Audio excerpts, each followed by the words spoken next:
Hello,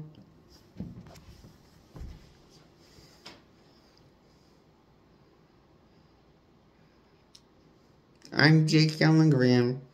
I'm reviewing the 2012 movie of The Amazing Spider-Man and the sequel of The Amazing Spider-Man 2. And I'm going to talk about some spoilers on what I liked, what I liked about the movies, which will lead into spoilers. So, spoilers for some movies, details, going details, going into something when I talk about the movie, and talk about what I liked about the movie and stuff, and so on and so on and so forward. And before I go forward, I'm going to give the Spider-Man movie Andrew Garfield's era of Spider-Man a 10 out of 10.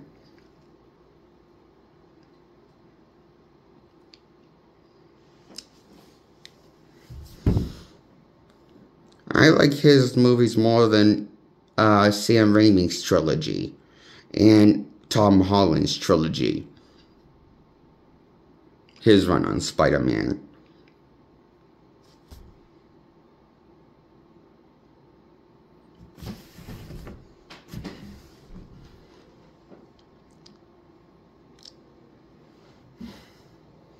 Because I think he's run on Spider-Man, his personality is the most funniest of all these Spider-Man, and he's also the most complex written out of all the Spider-Mans I liked. And the most flawed and complex character out of all the other Spider-Mans that played Peter Parker in the past and forward. Which was just one, and then on the big screen, and then a second one after Andrew, that's Tom Holland's. So Tom Holland's and Maguire are the only ones that played Spider-Man outside of Andrew Garfield. And I like Andrew Garfield's the most out of the three Spider-Mans that I listed off that played Spider-Man in live action on the big screen. I think his Spider-Man is the most complex, well-written Spider-Man and most well-rounded version of Spider-Man brought to the big screen, and the funniest when he's in, and he has the funniest jokes when he's in the Spider-Man persona.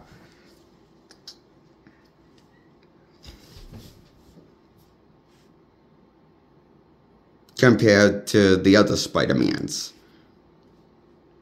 that play him, like Andrew and Tom, he's definitely the most quippiest. And definitely probably the most smartest Spider-Man this comes across. To be as much, he comes across as being very street smart and book smart, the Spider-Man, when he's in the Spider-Man persona. What I liked about that, and I really liked that in the movie, his version of Spider-Man comes across like a street smart and book smart.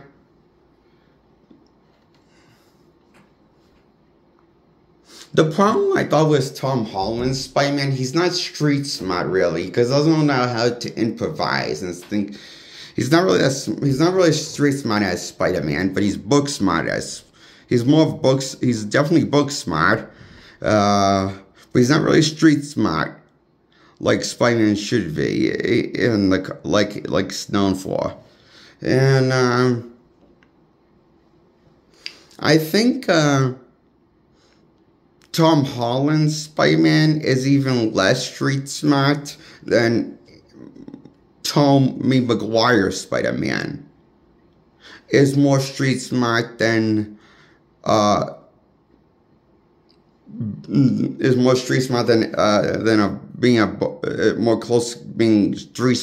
being a bookworm and book smart. Doesn't come across.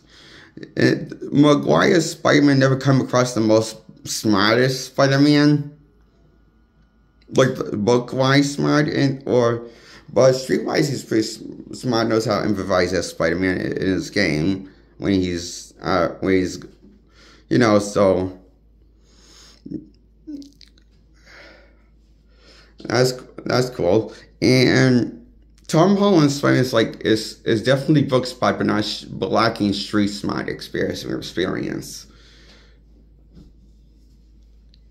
when he's Spider-Man. But Andrew Garfield's the only one I felt like comes across as street smart and book smart, as equally as aren't good at being book smart and street smart. Like both. I feel like the most interesting Spider-Man, most complex Spider-Man, and brought to big screen is definitely Andrew Garfield's. Andrew Garfield's Spider-Man. Can I tell you something? Andrew Garfield's Spider-Man take on Spider-Man kind of reminded me of the Terry McGinnis from Batman Beyond story. How he becomes Batman.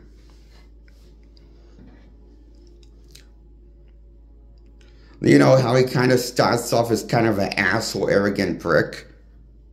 But then tragedy starts, and that's when he has to take but then tragedy starts, and then the tone changes with the main character.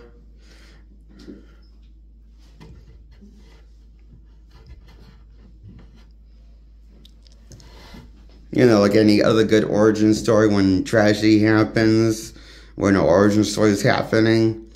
Was there any other comic book great origin story, like comic book heroes, like Batman, Bruce Wayne's Batman, or Spider-Man with Uncle Ben? And I really like how they tied Uncle, and I really like the Uncle Ben story was pay attention to more detail this time than in the Sam Raimi flick.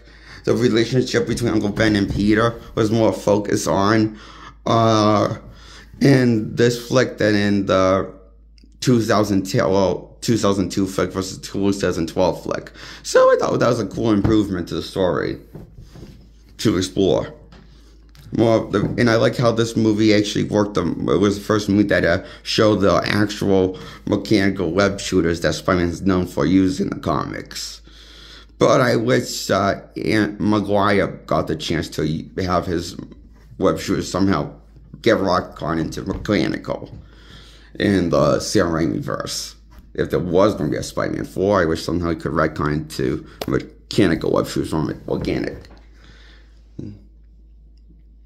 But I'm glad this movie got the mechanical web shooters, not just the organic ones ideas. And moving forward for Tom Holland's Spider-Man, they still went with the mechanical web shooters and digital organic ones.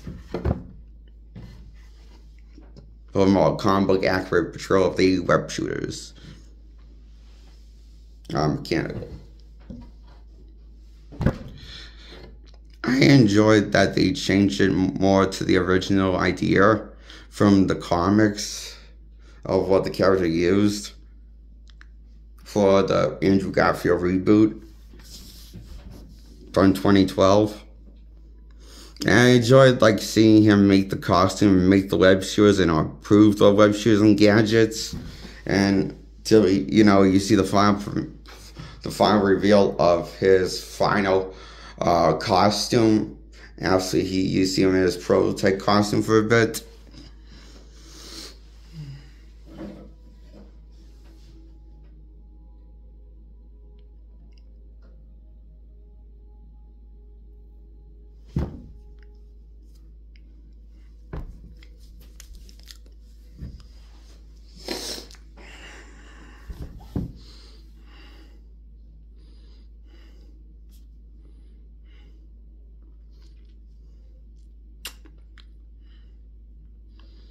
I also like how this Spider-Man, I like this costume that the Spider-Man wears in the movie, in the 2012 movie, and I like the costume he wears in the 2012 movie, and also the sequel made Spider-Man 2. I'm not sure which costume I like more.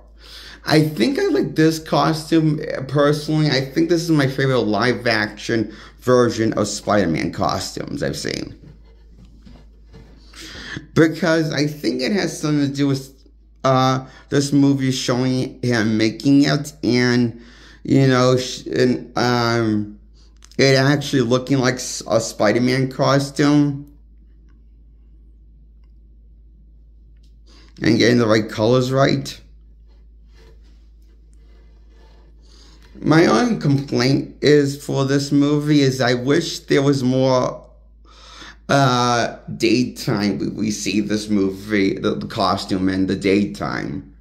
I wish we saw the costume more at daytime than at the nighttime. Just a lot of the time. We see it too many times in dim lighting, like nighttime lighting.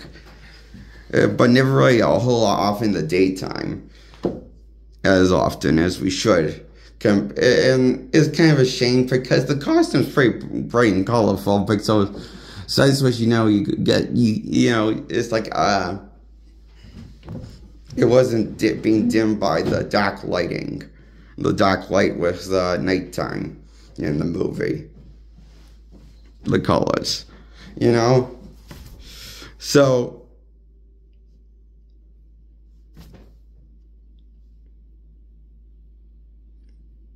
I like how the color is even a brighter blue than the color of the blue they went for in the sequels, The Amazing Spider-Man 2.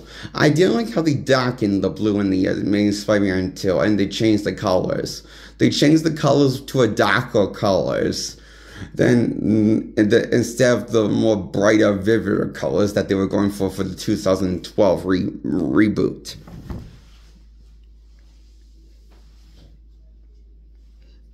Also, I do like how the eyes were kind of yellow. I thought the eyes were. I noticed how the eyes were yellow in the 2012 reboot. The eyes on the costume were yellow. I thought that was pretty cool. Of how it shows him make the Spider-Man eyes with sunglasses. That was pretty cool. In the plot in the movie, point to see that in the movie, I thought it was cool also. I honestly wish, we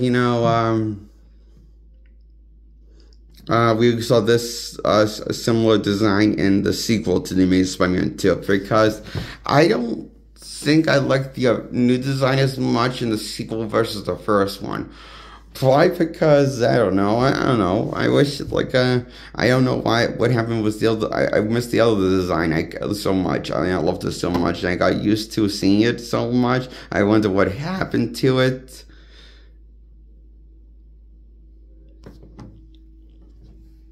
And then I looked to the special features. It turns out the only reason why they changed the design is to get more money off the Spider-Man fans.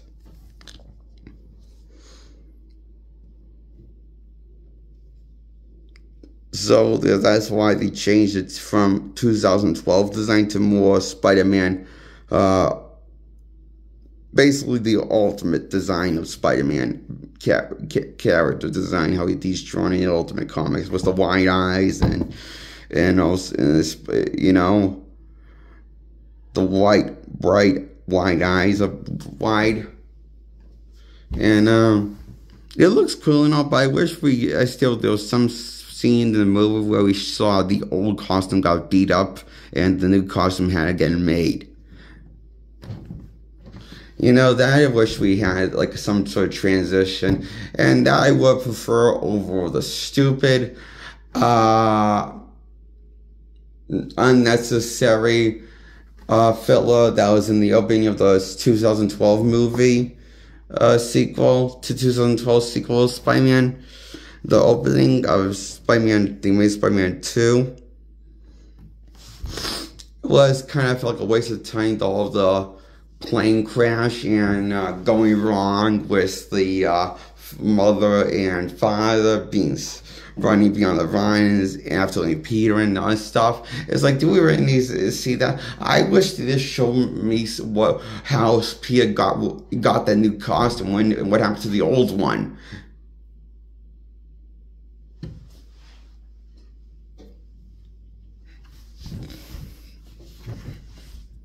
And he never, and it's like, you know, it's never like nobody ever mentions he's got a new costume by someone in the movie. Someone in the movie, he's got a nice new costume. Nobody mentions someone in the movie.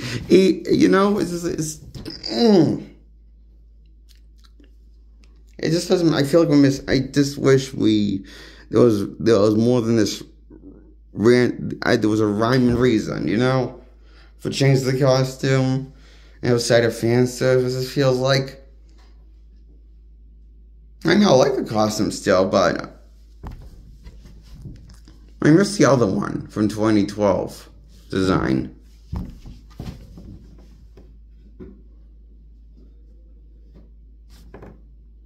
Based on like how it was, you know, it's just.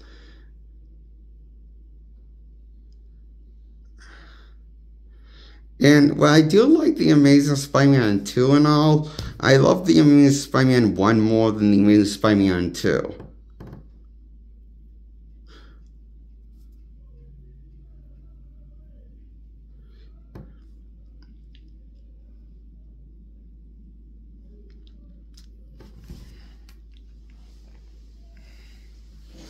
The Amazing Spider-Man 1 from 2012 is my favorite live-action Spider-Man movie. And I like it more than the Spider-Man trilogy with Tobey Maguire and the trilogy with Tom Holland's. My second favorite Spider-Man movie brought to the big screen in live action has got to be the sequel, Spider-Man, The Amazing Spider-Man 2. My favorite Spider-Man movie is...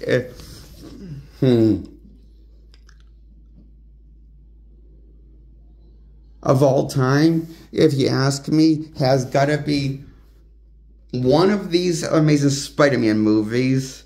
There's two of them exist, or one of the Spider-Verse, Into the Spider-Verse movies. That's two of them that exist to those franchise as of now. One is called Into the Spider-Verse, one's called Across the Spider-Verse. I love the Amazing Spider-Man franchise as much as the Spider-Verse franchise with Spider-Man. Is Miles Morales Spider-Man.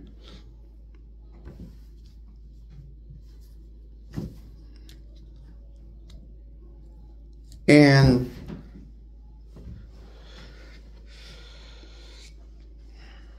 this is just personally because I like Peter Parker more than Miles for my selfish reasons. It's why I liked Andrew Garfield's Spider-Man more than Miles Spider-Man from the Spider-Verse movies. Is this because, you know, I like Miles and all from the comics and from other cartoons I've seen him in? And also Spider-Verse movies. I think Miles is cool and all, and also into the video games. That was Miles Morales. And Gary Lone Soul Spider-Man. I just personally like Peter more. And I'm just glad I got a Peter Spider-Man movie. Well, it was short, well-lived. It was at least up to my standards of what I want it was at least up to my standards as a Spider-Man fan of how complex they made Peter's story. And in the first two, in the last two Amazing Spider-Man movies was Andrew Garfield as Spider-Man. So I like the Spider-Man 1 a little more than the Spider-Verse movies with Miles Morales. So my favorite Spider-Man movie, I think, is definitely the first Amazing Spider-Man movie. My second favorite Spider-Man movies, I think, is definitely, I don't know, it's either Across the Spider-Verse or Into the Spider-Verse. Tied between those one as being my second favorites. But my third favorite is The Amazing Spider-Man 2 for my favorite Spider-Man movies of all time.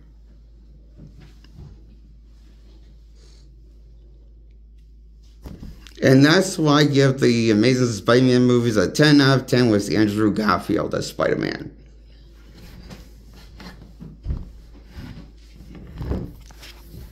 And I kind of wish he was the main Marvel Spider-Man of 616 that Marvel's doing adaptation of from Marvel Studios in live action. I wish he was the main Spider-Man for that 616 Earth. Then what we got was Tom Holland's being the Spider-Man of that 616 Earth. I just wish Andrew Garfield was the Spider-Man of that 616 Earth, and we could have gone his Spider-Man, and it would have been a fairly more reason why his sequel felt kind of rushed and bloated.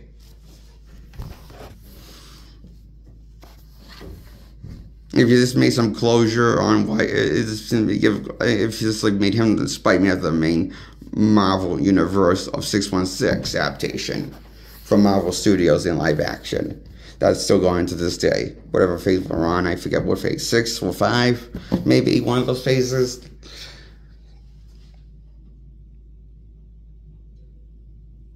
We're on at this point now. Since it's still going, making movies and shows, content to Disney Plus streaming service. And you have to bring up much of shows and movies a year now on Disney Plus.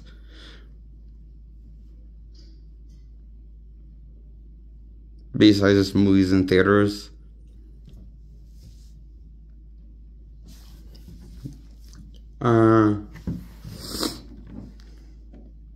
What was I going to say? Yeah, I think I made myself sad because I kind of wish Spider-Man, Andrew Garfield's Spider-Man was the main Spider-Man of 616 universe that Marvel's doing an adaptation of. And instead of them rebooting it with a Tom Holland Spider-Man. Or going back to Andrew Garfield, going backwards from Andrew Garfield to Tobey Maguire and getting him to be Spider-Man for 616. I just wanted Andrew Garfield to be Spider-Man for 616. Is that sad? I love him so much as Spider-Man. I want him to be the definitive 616 take on Spider-Man. It's in the 616 universe. Instead of Tom Holland's being that Spider-Man's Earth's protector from that Earth. And that Marvel's doing an adaptation on that universe now. And it has been since 2008.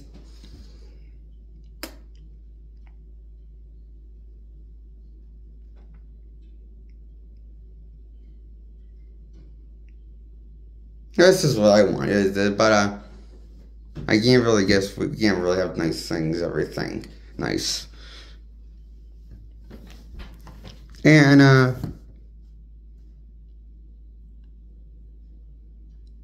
that's why I give Andrew Garfield's Spider-Man a 10 out of 10 for his Spider-Man 1 and Spider-Man 2 movies. Tale of the Amazing Spider-Man and the Amazing Spider-Man 2. I give them both a 10 out of 10, recommend both of these movies. I hope I didn't spoil too much content in the main movie, but just like to spoil enough what I liked about and what I had problems with. And I hope that this doesn't change your mind and stopping you wanting from seeing this movie. I hope you guys see this movie, is what I mean to say. I'm a little confused with my parts right now because it's late after prom. Late now is where I am at nighttime. And what I'm trying to say is I hope you guys get to see this movie. I hope you enjoy this movie like I did. And why this is a 10 out of 10. The Amazing Spider-Man movies with Andrew Garfield. Too bad it was short-lived. And there was never a third one. But that would have been cool.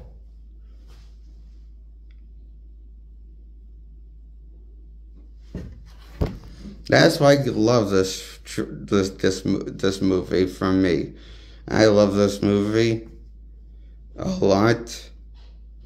To give these movies a 10 out of 10, damn it.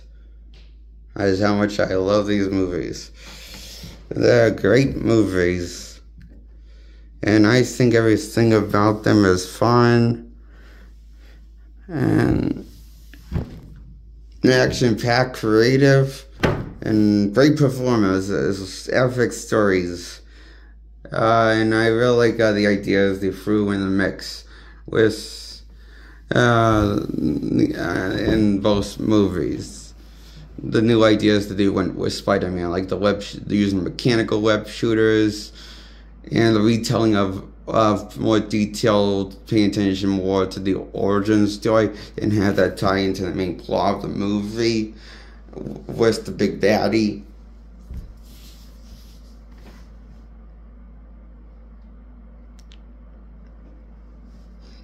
But without feeling as much overly crowded as its predecessor was trying to do with the 2002 flick.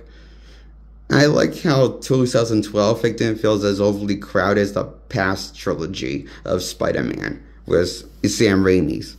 It felt less bloated, overly crowded of a story than the previous Spider-Mans, and felt more contained and a more personal story that felt like I'm more from Peter's point of view throughout the story of the first Spider-Man movie with Andrew Garfield from 2012.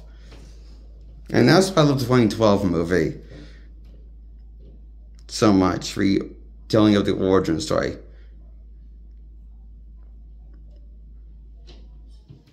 And why is it my favorite Spider-Man movie of all time from 2012? Is my favorite Spider-Man movie ever. The Amazing Spider-Man movie is a 10 out of 10, and so is the sequel, a 10 out of 10. Okay, goodbye. Subscribe. Hit the thumbs up to like this video. Here at the comment section, tell me which you thought of if you've seen these movies. Let me know if you enjoyed these movies like I did or not. If anybody else enjoys these movies a lot. Or at all. Like, think they're really good movies and great, awesome comic movies. I don't know who else thinks that, but I love these movies a lot. Goodbye.